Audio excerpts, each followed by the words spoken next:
হযরত মুআয ইবনে জাবাল রাদিয়াল্লাহু তাআলা আনহু বলেন যে রাসূলুল্লাহ সাল্লাল্লাহু আলাইহি সাল্লাম আমাকে 10টি জিনিস আদেশ দিয়েছেন, এগুলা যেন আমি আমল করি এবং অন্যকেও আমল করার কথা বলি।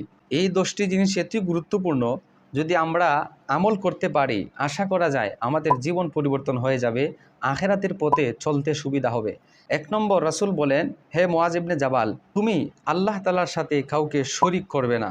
যদিও তোমাকে হত্যা কিংবা আগুনে পুড়িয়ে ফেলা হয়, তবুও আল্লাহ তাআলার সাথে কাউকে অংশীদারিত্ব বানাবে না। কেননা আল্লাহ তাআলা হচ্ছেন এক, তার সাথে কোনো শরিক নাই। আর যদি শিরিক করো, শিরিক এত জঘন্য, এত মারাত্মক গুনাহ যে আল্লাহ তাআলা সেটা কখনো ক্ষমা করবেন না।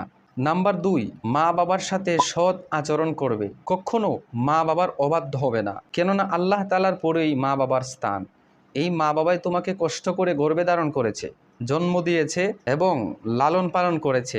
3টা কষ্ট করেছে তোমার মায়। এজন্য এই মা বাবা যদি তোমাকে তোমার সম্পদ থেকে তাড়িয়েও দেয়, সম্পদ থেকে বঞ্চিত করে ফেলে, তবুও মা বাবার সাথে কখনো খারাপ আচরণ করবে না। আল্লাহ রাসূল বলেন, আল জান্নাতু তাহতা আকদামিল উম্মাহাত, মায়ের পায়ের নিচে হলো সন্তানের বেহেশত। মা রাজি, বাবা রাজি, আল্লাহও রাজি। যদি মা বাবা অসন্তুষ্ট হয়ে যান, তাহলে আল্লাহ তাআলাও অসন্তুষ্ট হয়ে যান। 3 নম্বর, নবীজি বলেন, ইচ্ছাকৃতভাবে কখনো নামাজ ত্যাগ করবে না। কেননা এই নামাজ সমস্ত অন্যায় অশ্লীল কাজ থেকে তোমাকে বিরত রাখে। হাসরের ময়দানে প্রথম নামাজের হিসাব হইবে। নামাজ হলো মুমিনদের জন্য এক মাপকাঠি, এক স্কেল। কেননা মুমিন নামাজ পড়ে আর কাফের নামাজ পড়ে না, এখানে পার্থক্য হয়ে যায়, এখানে মানদণ্ড হয়ে যায়। রাসূল সাল্লাল্লাহু আলাইহি সাল্লাম আরও বলেন, যারা ইচ্ছাকৃতভাবে নামাজ ত্যাগ করে সে আল্লাহ তাআলার জিম্মা থেকে চলে যায়। তাই আমরা সর্বাবস্থায় কষ্ট করে হলেও আগে নামাজ আদায় করে নিব, নামাজ কখনো ত্যাগ করব না। নাম্বার 3, মদ পান করবে না। অর্থাৎ মদ পান হলো সমস্ত অন্যায়ের মূল। মদ পান করার দ্বারা আমাদের মাথা ঠিক থাকে না। ইবাদত কিভাবে করবেন, আল্লাহ তাআলাকে কিভাবে স্মরণ করবেন যদি মাথাই নষ্ট হয়ে যায়?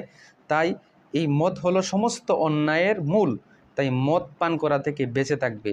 5 নম্বর, সমস্ত নেশা জাতীয় জিনিস থেকে বেঁচে থাকবে। যেগুলা খেলে নেশা তৈরি হয়ে যায়, বারবার এই কাজটা করতে মন চায়, নেশা জাতীয় দ্রব্য জিনিস থেকে অবশ্যই বেঁচে থাকবে। নাম্বার 6, জিহাদের ময়দান থেকে কখনো পলায়ন করবে না। জিহাদের ময়দানেই সত্যিকারের মুমিনের পরিচয় হয়। জিহাদের ময়দানে শত্রুদের সাথে লড়াই করা, এখান থেকে পলায়ন করা মানে জান্নাত থেকে বঞ্চিত হওয়া। কেননা এটা শহীদের রাস্তা। এখানে যারা শহীদ হবে লড়াই করতে করতে আল্লাহ তাআলার দ্বীন জিন্দা করার জন্য, তারা সরাসরি জান্নাতের ভিতরে চলে যাবে। এজন্য জিহাদের ময়দান থেকে পলায়ন করা যাবে না।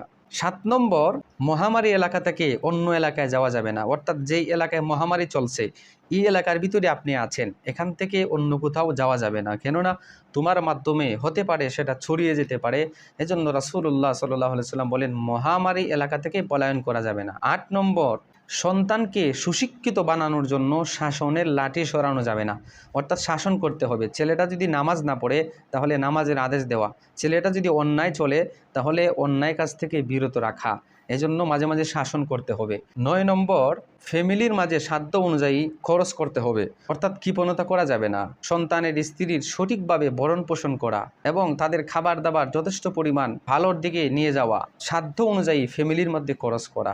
10 নম্বর, ফ্যামিলিকে, পরিবারকে জাহান্নামের ভয় দেখানো, জান্নাতের আশা দেখানো, তাদেরকে সঠিক পথে পরিচালনা করার জন্য সৎ আদেশ দেওয়া। এই হলো 10টি নসিহত। রাসূল সাল্লাল্লাহু আলাইহি সাল্লাম মুআয ইবনে জাবাল রাদিয়াল্লাহু তাআলা আনহুকে বলছিলেন, এগুলা তুমি আমল করবা, অন্যকে আমলের কথা বলবা।